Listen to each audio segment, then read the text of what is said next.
Okay, I'm Jim Anderson. I'm a working artist with the Meha Arts Alliance here in Little Twisp, Washington.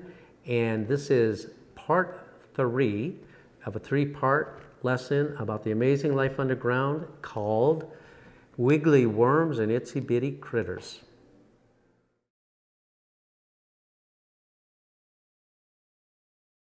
Now, worms and some of these other critters, they're called decomposers. And what that means is that their job in the soil is to help break things down, break things like dead leaves and grass and pieces of wood to shred it up and make it so it's so tiny that other creatures can eat it, the really tiny, tiny creatures. Now, if you dig around in the soil, one thing you're definitely going to come across is these little guys here. So I want you to draw a kind of a hump. It's basically just like a little hump. Now, I bet some of you already know what that's going to be. It is not an insect, but a lot of people think it is. It's called a roly-poly or a pill bug. And I am drawing the different armor plates on this little pill bug. Okay, we're making this really simple. And then for legs, it's just like, we'll just do some little legs like this. I mean, it's a small drawing. This doesn't have to be super accurate. It's got teensy little eyeballs here, really teensy, okay? So that is a pill bug. And one thing people love about pill bugs, of course, is they roll up in a little ball. So over here, I'm gonna draw just a regular circle. I'm gonna put a little dot in the middle of it. And I'm gonna make a U that goes out, hits the dot, and comes back, like so. And then I'm gonna make some of these curvy contour lines that come from the outside right into the dot. And these are their little plates of armor. So when they get nervous or scared, they roll up. Or when they're hibernating in the wintertime, they go really deep down in the ground. And I've never dug around in the winter to look at them. Usually it's spring or summer and they're all around on top of the ground. But if you like drawing these rolled up pill bugs, you can put as many of them as you want down in the soil. Pill bugs have a lot of strange things about them. I'm just going to tell you a couple things about pill bugs. And I'm not trying to gross you out. I just want you to know how unusual different creatures are compared to us. They drink water and eat through their mouths. They could also drink water through their butt. I mean, who would have thought that would be a thing you'd want to do? But that's the way they are. They breathe through gills. They don't have lungs. They have gills because they came from the ocean many, many years ago. And they're actually not insects. They're what's called crustaceans. And so they're more closely related to crabs and lobsters and crayfish and that type of thing. So they need moisture. They don't live in water, but the ground needs to be damp. They would just die if they ended up in ground that was too dry. Okay, now I am going to draw one more creature, and this is the last one. This one is one that, you know, people love pill bugs pretty much, I think. Kids love them. They could always find them. They don't do anything to hurt you. They don't bite. This creature, a lot of people get freaked out about. It's called a millipede. And it's kind of like a long, skinny hot dog. It's not like a worm in that it does not taper. It's not skinny at both ends. It's just kind of blunt at both ends like that. So it's like a little hot dog, shorter than a worm.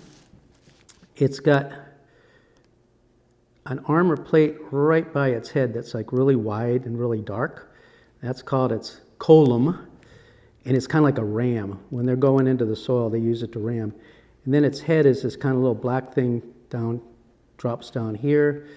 They've got little antennas. And then they have the same segments like worms, but these segments are much closer together. They're really even, and they don't really change thicknesses. The worms, they stretch and they get, they squeeze up, and so these things change. On a millipede, they stay the same. So it's got all these segments. And then for every segment, they've got two legs on either side. So to draw the legs, if you just draw like a little A without the line, just going up to each segment, that'll be good enough. You could tell mainly it's got a lot of legs. Some people think they've got 1,000 legs? Well, they don't. They have like, I don't know, more like 42 legs. There's another critter called a centipede that's like a millipede. They've got different legs, and they can bite and they can be poisonous. These guys don't bite and they're not poisonous. You don't have to worry about them. But people look at them, they're wiggling around, and they get kind of creeped out.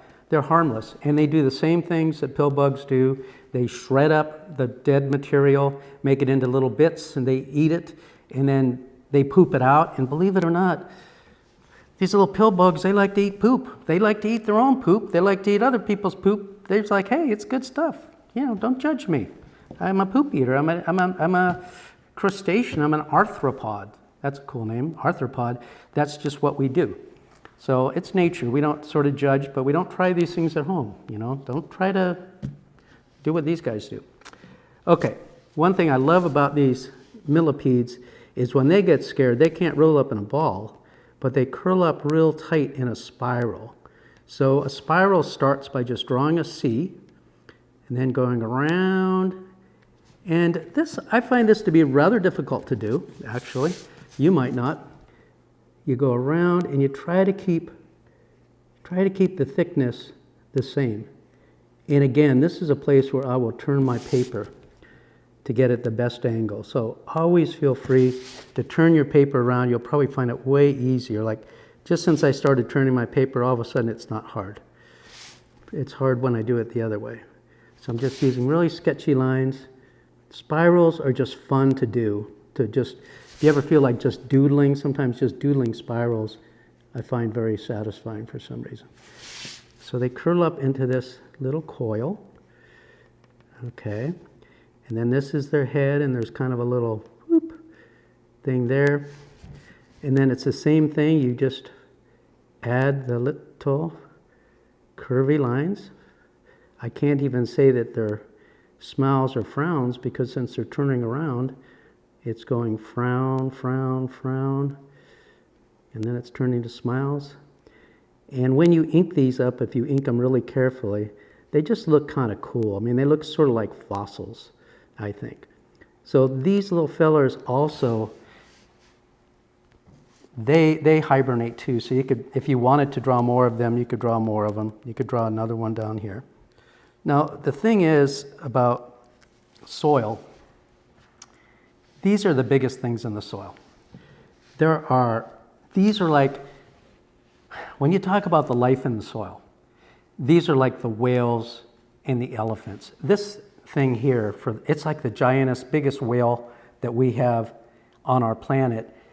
But in terms of the soil, I mean, they're gigantic, because so many of the things, most of the things in the soil is filled with living things. They're so tiny you can't even see them. It's just mind-boggling. If you took a teaspoon, if I took a handful of soil from the garden, I would just see dirt, and maybe I'd see a couple millipedes and maybe a worm. There's millions and millions and millions of little tiny bitty critters living in that little handful of soil that are doing something super important to help feed the plant and to help do a whole lot of other things. So anyway, this is the main thing that we're going to be drawing today. And I'm going to pause it now so you can get caught up, and we'll just leave it up there. And then I'm going to come back and do a little more inking, a little more talking, and that's it. Whew.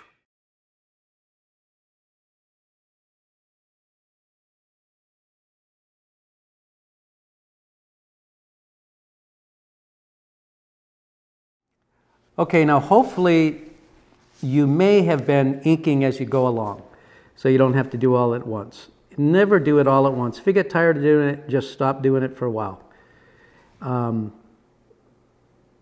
So basically, all you're doing is you're outlining the things that you've already put in there, and you're moving slow and carefully, and you're realizing that you get to change anything about this that you didn't quite like and draw it the way you like it. And these guys, this is poop, but this is like super poop. And this is how you can go out in the spring and tell if you've got night crawlers in your soil.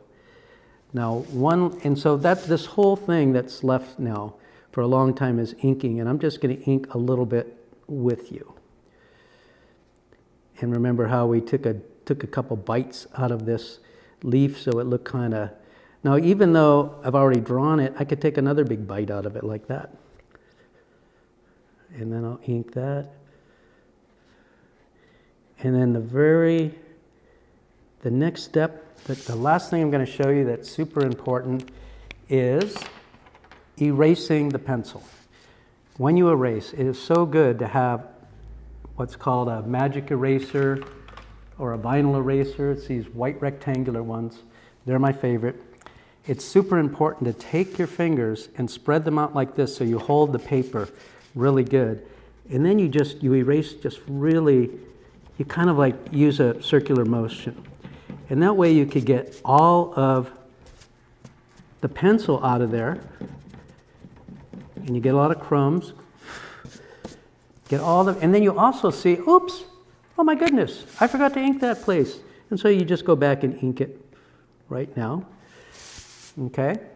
So that's what I wanted you to know, is that you really have to stretch this out. Because what people often do is they'll hold their paper and they'll start erasing, and it's like flipping all over, and sometimes it rips. So that's just a little technique that's important. Okay, the next time you turn this on again, the video on again, hopefully you'll have your whole picture inked the way you want it to be inked. And I will show you some things on adding a little bit of color.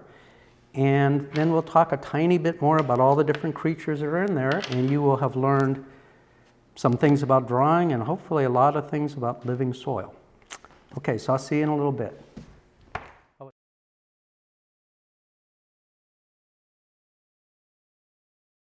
Okay, so we're going to take a break here. I want you to make sure not to lose this picture that you're working on. If you can finish it, do all the inking on it, that would be great. And I just really need you to remember that your picture does not have to turn out like this picture. This, I've been drawing for a lot of years. Your drawings are going to be awesome, even if they're just a little bit wonky looking. In fact, people love pictures that kids do. There's something super special. So don't think, oh my gosh, my worms are too fat, or oh my gosh, my millipede has too many legs. It doesn't really matter. We're all about learning how to draw and learning about the creatures, and it's not going to go on an encyclopedia. I can't even hardly say encyclopedia. You might not even know what an encyclopedia is. I'll see you next time.